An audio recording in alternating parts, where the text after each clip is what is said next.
"2024 has been a good year for investors. What will 2025 hold in store? This is what I want to know from Felix Brill, the Chief Investment Officer of VP Bank." Felix, the World Equity Index has gone up 20% 2 years in a row. Do you think equities can continue like that?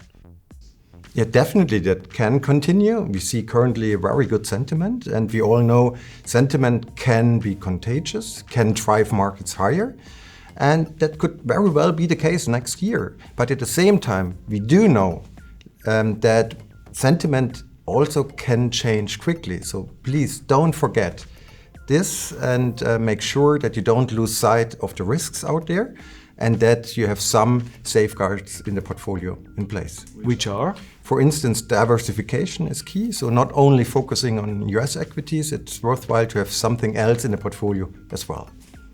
What about the economy? Growth is not really impressive right now.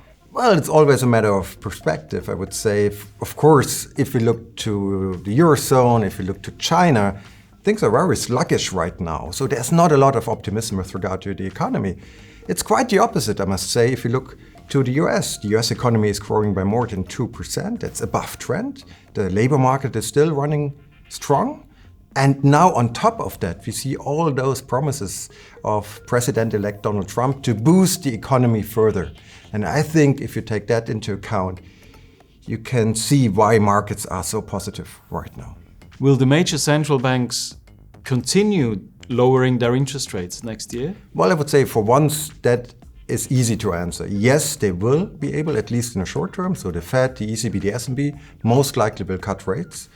The big question, however, is how far will they go? And that will depend on inflation next year.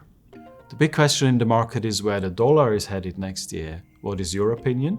That's a big elephant in the room right now. Actually, not so much of an elephant. It's actually what you might call a crowded trade. Everyone thinks the same right now. The dollar will strengthen further, and it has already gained quite a bit in recent weeks. But whenever everyone thinks the same way, I think then it's time to be cautious, because then things can change quickly. And there are actually reasons to doubt a long-term dollar strength, an ongoing dollar strength, because, for instance, if you look at purchasing power parity, the dollar is already quite strong. It's too expensive, and that makes it vulnerable for corrections. Thank you, Felix. That concludes our view, the questions for this year. Merry Christmas and a Happy New Year.